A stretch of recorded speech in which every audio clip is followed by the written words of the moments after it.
योगी ही बनेंगे मोदी के उत्तराधिकारी, करोड़ों सनातनियों ने कर ली ताज पर बैठाने की तैयारी। सामने आई पर्दे के पीछे की सारी बात। आरएसएस ने बनाया योगी के लिए धाकड़ प्लान। क्यों मिलेगी योगी को सबसे बड़ी कमान? एक तस्वीर ने ला दिया सियासी भूचाल। मोहन भागवत ने भी लगाई योगी के नाम पर मोहर, कट गया चारों तरफ गदर। जी हां, उधर दिल्ली में योगी आदित्यनाथ की लोकप्रियता नई ऊंचाइयों को छू रही है, तो इधर मोहन भागवत और योगी आदित्यनाथ की मुलाकात ने सियासी गलियारों में जबरदस्त हलचल मचा दी है। हिंदुत्व की राजनीति को नया आयाम देने वाले विपक्षी दल शायद कभी सोच भी नहीं सकते थे कि अब दिल्ली में योगी को इतना बड़ा समर्थन मिलने वाला है। मोहन भागवत के हाल ही में यूपी दौरे पर इसकी झलक साफ देखने को मिली। लखनऊ में हुई गुप्त बैठक ने बड़े सियासी संकेत दिए। मोहन भागवत ने इस बैठक में न सिर्फ हिंदुओं को एकजुट होने का आह्वान किया, बल्कि योगी आदित्यनाथ की हिंदुत्व और विकास की संयुक्त रणनीति की खोलकर तारीफ भी की। ये वही रणनीति है जिसने यूपी में सनातन संस्कृति को नया गौरव दिलाया है।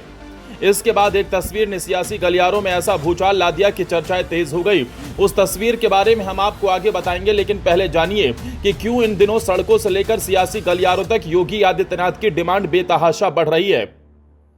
असल में योगी राज में उत्तर प्रदेश की कानून व्यवस्था एकदम सख्त और दुरुस्त हो चुकी है। आज यूपी में त्योहारों के समय कोई कर्फ्यू जैसा माहौल नहीं होता, कोई डर का वातावरण नहीं बनता। लोग निर्भय होकर अपने धार्मिक पर्व और जुलूस मना रहे हैं। विकास कार्यों ने भी रफ्तार पकड़ ली है। सड़कों, एक्सप्रेसवे, मेडिकल कॉलेजों और रोजगार के नए अवसरों ने जनता के दिल में योगी सरकार के लिए विश्वास पैदा किया है। यही वजह है कि आज दिल्ली से लेकर बंगाल तक जहां जहां सनातनियों का मनोबल गिराने की कोशिश होती है, वहां लोग योगी मॉडल लागू करने की मांग कर रहे हैं। ममता बनर्जी के गढ़ में भी अब योगी जैसा नेतृत्व मांगा जा रहा है। लोग पूछ रहे हैं कि जब यूपी बदल सकता है तो बाकी राज्य क्यों नहीं। इसी माहौल में अब आरएसएस के भीतर भी एक गंभीर मंथन शुरू हो गया है। खबरें हैं कि संघ परिवार अब इस बात को लेकर एकमत हो रहा है कि मोदी के बाद देश की सबसे बड़ी जिम्मेदारी योगी आदित्यनाथ को सौंपी जानी चाहिए। तो क्या योगी आदित्यनाथ प्रधानमंत्री के संभावित चेहरे के तौर पर सबसे मजबूत विकल्प बन रहे हैं? इस सवाल का जवाब आंकड़ों में भी छिपा है। चुनावी मैदान में योगी का स्ट्राइक रेट 80% से भी ज्यादा है। यानी जिन जिन क्षेत्रों में योगी ने रैलियां की है, वहां बीजेपी के उम्मीदवारों की जीत लगभग तय रही है। ये आंकड़े केवल नंबर नहीं है, बल्कि योगी की जमीनी पकड़ और जनता के बीच उनकी मजबूत छवि का प्रमाण है। खास तौर पर बीजेपी के कोर वोट बैंक यानी हिंदू मध्यम वर्ग, ग्रामीण समुदाय और युवा में योगी आदित्यनाथ की पकड़ दिन ब दिन मजबूत होती दिख रही है।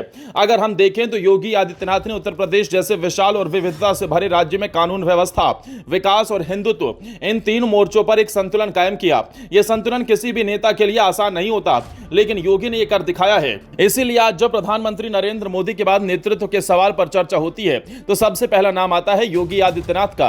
अब बात करते हैं उस ऐतिहासिक तस्वीर की जिसने इस बहस को और हवा दे दी।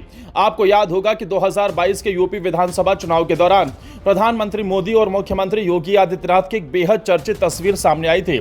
उस तस्वीर में मोदी योगी के कंधे पर हाथ रखे हुए कुछ समझाते नजर आ रहे थे। यह सिर्फ एक साधारण तस्वीर नहीं थी, बल्कि एक बड़ा सियासी संकेत था।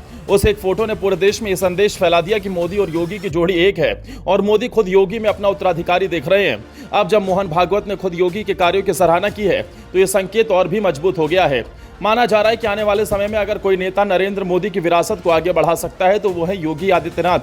वैसे आरएसएस का स्वभाव है कि वो अपने फैसले धीरे धीरे सार्वजनिक करता है, इसलिए अभी किसी औपचारिक घोषणा की उम्मीद करना जल्दबाजी होगी। लेकिन जो संकेत दिख रहे हैं वो साफ साफ बता रहे योगी आदित्यनाथ अब राष्ट्रीय राजनीति के केंद्र में तेजी से उभर रहे हैं। अब देखने वाली बात होगी कि आने वाले लोकसभा चुनाव में योगी की भूमिका कितनी बड़ी होती है।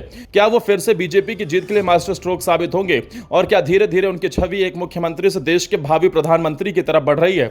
आपको क्या लगता है, क्या योगी आदित्यनाथ देश के अगले प्रधानमंत्री बन सकते हैं? अपनी राय कमेंट बॉक्स में बताइएगा।